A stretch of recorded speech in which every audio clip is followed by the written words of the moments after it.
Oke. Rupiah 14.6, kalau misalnya 14.5 aku sudah consider rupiah itu mahal. Kalau Hmm, pakai valuasi real effective exchange rate, itu bisa di Bapak Ibu googling, terus nanti bisa kontak ketakan kita kalau mau angka lihat Indonesia itu real effective exchange rate-nya dari mana. hmm. Sekarang sudah kondisinya itu sudah lumayan mahal. Kalau 14.500 aku lihat rupiah udah mahal banget. Ini justru kalau aku lihat habis ini 14.5, 14.6. Kalau ada yang mau butuh forex, aku rasa udah oke nih. Karena rupiah itu menguat broad base lawan currency lain juga. Oke, jadi Bukan lawan dolar. udah terbatas ya Pak Farul lihatnya. Nah, Udah apakah terbatas. itu membuat 14.000, anything above 14.6, 14.000 ke 14.500 itu aku udah consider itu nggak sustainable. Bisa aja bertahan 1, 2, atau 3 bulan, but that's not sustainable. Aku tetap lihat valuasi rupiah itu fair value-nya 14.700 sampai 15.200, nggak berubah. oke 14.400 sampai 14.500. 14.700 Oh, sampai 15.200. Itu new trading range yang fair buat rupiah. Anything di bawah itu aku lihatnya agak terlalu kuat ya, nggak bisa bertahan terlalu lama. nah, oke. Nah, apakah itu berarti di XY US dollar kita ini, US dollar ini juga pelemahannya udah cenderung terbatas juga nih Pak Farul? Kalau permasalahannya adalah Indonesian rupiah itu sudah outperform other currency, outperform di XY juga. Hmm. Di XY masih bisa turun banyak? Yes, masih bisa turun banyak. Oh, Rupiah apakah masih bisa menguat banyak? Gara-gara kemarin udah lari, istirahat dulu dong. Nah, kira-kira kayak gitu, nggak bisa lari terus-terusan. oke. Nih Pak Farul, pas banget ada pertanyaan yang aku mau nanya juga nih. Nah, ini kan USD yang terus melemah, ini bikin harga emas kita hari ini all time high loh ya Pak Farul. Aku Wah, jadi ingat mantap, Mas. pas, Kita kan sudah senang beli emas emang ya. iya Pak Farul, aku jadi ingat pas awal tahun sempat live sama Pak Farul, itu Pak Farul bullish on emas juga tuh, sampai Pak Farul bilang sampai akhir semester 1 lah ya, emas itu Iya. bakal masih strong rally nih. Nah, ini beneran kejadian nih, kita masih udah masuk bulan Mei ya. Hari ini emas all time high. Nah, tapi yang pertanyaannya ini banyak yang bertanya nih pasti nih. Nah, gold naik tapi kok sahamnya seperti MDK, BRMS, Medco kok itu nggak gitu reflect ke sahamnya nih. Harga komoditasnya naik, tapi harga sahamnya masih di situ-situ aja cenderungnya. Kalau aku lihat kalau mau saham yang main saham yang atau komoditas, kita harus cari sahamnya itu yang yang benar-benar relate sama performance-nya dan produksinya sudah tinggi. Justru yang kita punya itu kan yang banyak reserve-nya. Produksinya udah tinggi belum? Belum. Yang banyak reserve-nya itu berarti drivernya itu adalah corporate action. Itu yang kita kejadian di MDKA, di BRMS, driver dari saham-saham tersebut adalah corporate action. Justru yang emasnya aku lihatnya kayaknya better cari, kalau aku sih better kalau untuk main emas aku better beli emasnya sih for gold ya. Oke, jadi better main emasnya ya. Nah, kalau menurut Kalau aku sih beli emas fisiknya ya. Pak Farul, Kalau ngeproksiin ke saham agak gimana ya, saham-saham emas ini masih saham-saham yang butuh corporate action. Bukan saham yang gerak gara-gara earnings. Bukan saham yang gerak gara-gara revenue, tapi saham yang gerak gara-gara corporate action. Misalnya anaknya mau IPO, ada ganti owner, terus ada investasi lain-lain, itu yang bisa menggerak. Itu kira-kira. Oke. Oke nih, kalau Pak Farul sendiri lihatnya emas ini masih bisa masih bullish sampai Aku masih bullish, target price aku nggak berubah 2.200. 200 ya. 2.200 dolar per troy ounce. Oke, jadi beli emas fisik ya. Kalau aku emas fisik. Emas fisik apa namanya? Ya mudah-mudahan akhir post ini bisa nyampe lah. Masih oke lah emas fisiknya. Oke nih Pak Farul. Nah mungkin wah ini ada yang bilang sell in May and go buy bonds ya. Nah kalau dari sell in May go buy bonds. Iya kan kita sudah bilang dari kemarin-kemarin yang kita beli buy bonds. Tahun ini dari awal tahun aku juga udah bilang aku bullish gold, terus consumer, lalu juga bond mendahului saham. itu ceritanya. Bond mendahului saham. Ini lagi jalan. Nah, mungkin ini waktunya yang mau beli saham, ini waktunya hunter. Waktunya hunter, beli beli kekeran dan lain-lain, mesti berarti ini yang mana nih? Ya bidik untuk yang lebih long term ya. Kalau yang sebelumnya kan Pak Farul harus long term. Kalau aku lihatnya jangan, kalau abis Juni ya, abis second half, jangan tertipu sama kenaikan semu, naik 10%, 20% jual, itu jangan. Karena during the red cut cycle, market itu biasanya re-ratingnya itu hebat. Market itu re-ratingnya itu hebat, persepsi optimisme itu naiknya banyak. Jadi TikTok itu kan, kalau yang 1 tahun terakhir itu yang menang yang TikTok di saham kan, naik 5% out, 10% out. Itu habis Juni aku lihat mindset ini harus kita ubah. Kita harus berani beli saham, mungkin porsinya sizable, kita punya view and take a bet on it.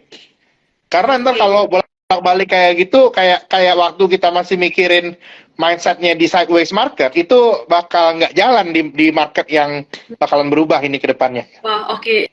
Itu setuju banget sih. Itu bekal banget ya buat kita semua. Iya. Karena kita udah terbiasa. Karena di tiap fase market itu, perubahan yang paling sulit itu adalah pengubah mindset. Kayak waktu 2021 sama 2022, kita awal 2020 akhir, 2021 sama 2022 awal kita all time bull. Ketika ngubah habis dari all time bull itu berubah ke market yang sideways beras dan rada bearish, itu berubah kalau strateginya. Harus porsi tradingnya jadi makin dikit, naik 35% puas buang kan gitu. Sebelumnya kan enggak. Sebelumnya kan buy and hold kaya kan? Iya. Waktu zaman tech boom kita ya. Ini kita harus lagi ada perubahan mindset juga nih habis Juni. Jadi setelah Juni ya, ketika udah cut cycle, kita nggak boleh sampai ketika kita udah conviction di sebuah saham yang bagus, nggak boleh jangan sampai kita tergiur dengan cuan yang cuman berapa persen itu ya. Jangan nyesel benar di fase-fase kayak gitu. Ini bentar nih, ini fase-fase kayak gini itu agak berat. Ini keimanan diuji itu biasanya. Keimanan dalam investasi diuji bentar.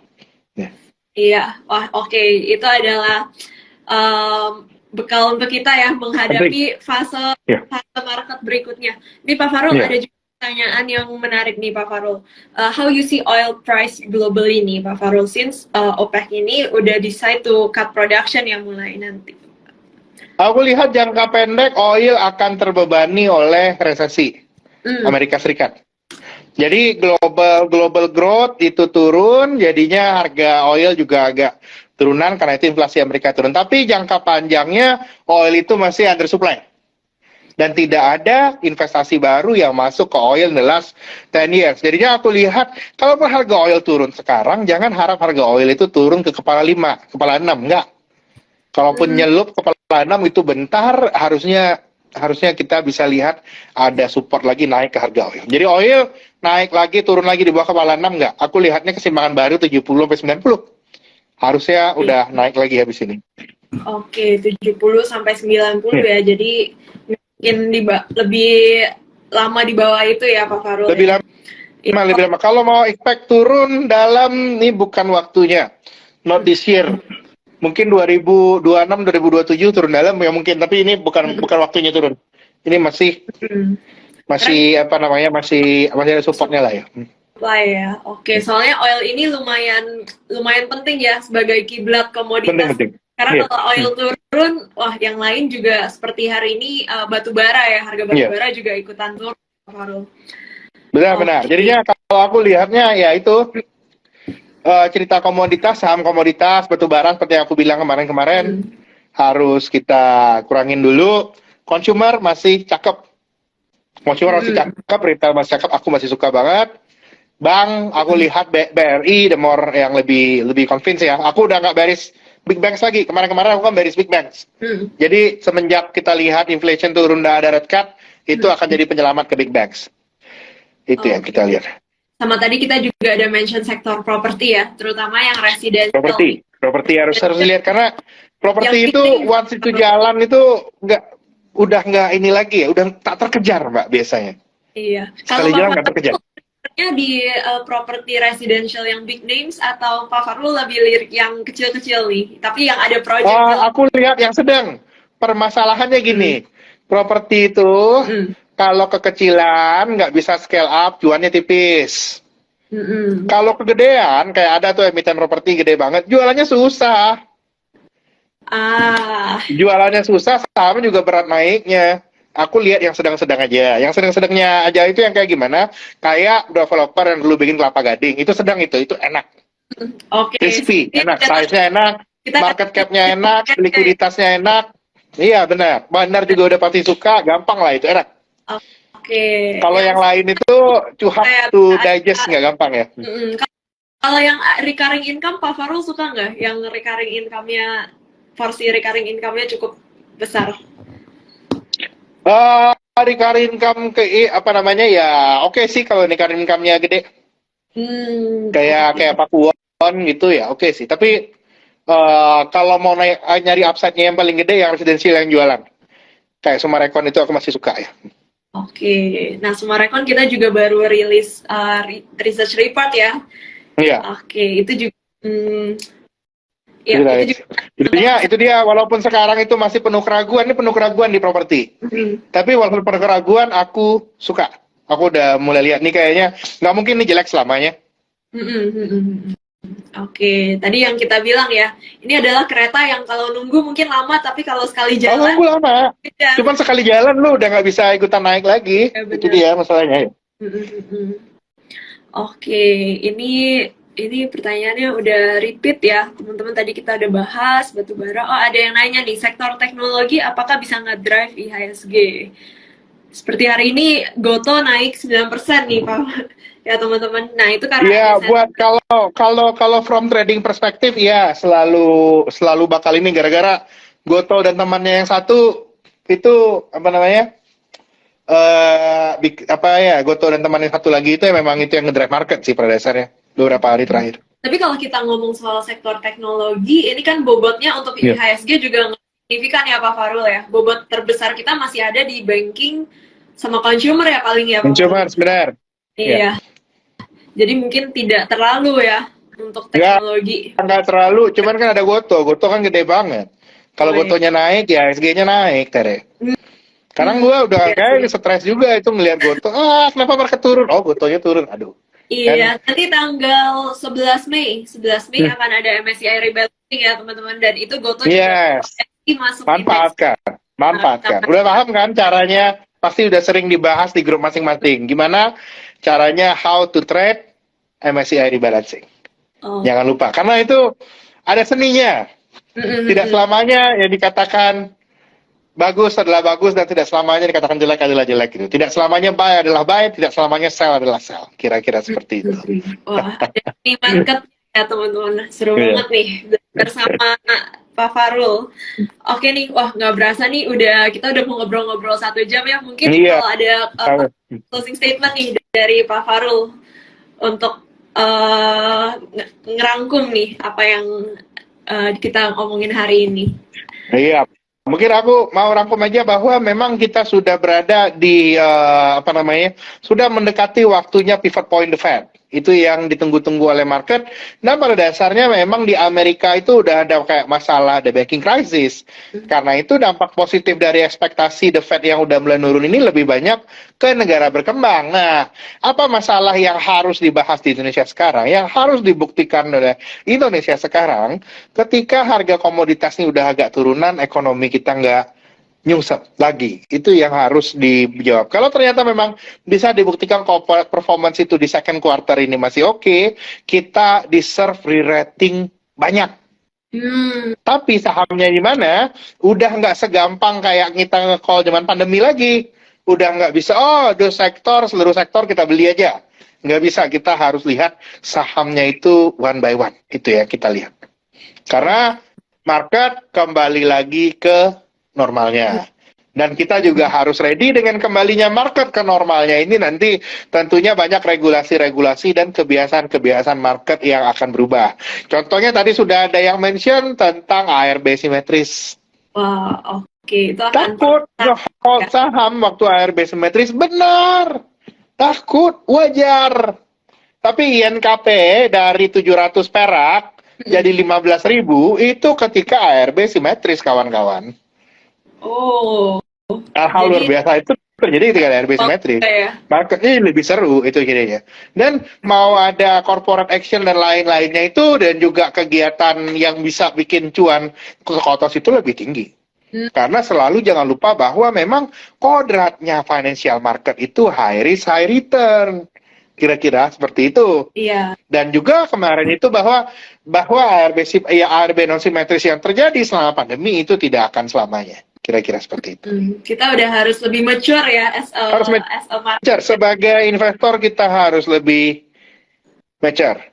Ibarat kita waktu kecil main sepeda roda 4, kalau main sepeda roda 4 nggak kenceng kan, Tere, kalau sepeda roda 4 pakai roda batu kan, nggak bisa kencang tapi nggak jatuh. Memang Kita udah begitu pakai sepeda roda 2 bisa kencang tapi bisa jatuh, jangan lupa. Iya, setuju nih. Kita dipintarkan oleh market ya, dipaksa untuk kita sekarang nggak boleh sembarangan cap-cip-cup saham lagi nih. Udah nggak bisa lagi, cannot. Itu yang nanti akan terjadi ketika ARB simetris. Ketika ARB simetris, orang akan berpikir, tak bisa lagi cap-cip-cup, kembang kuncup, masuk ini, cannot. Mesti berhitung, mesti dilihat laporan keuangan. Cek EPS, cek growth, cek footnote di laporan keuangan, baca riset report, insya Allah cuan kalau memang sudah waktunya. Yang saya percaya adalah memang kalau memang sudah waktunya, cuan itu akan datang. Dan cuan selalu bersama orang-orang yang sabar. Karena itu kita harus tetap semangat di pasar modal. Terima kasih.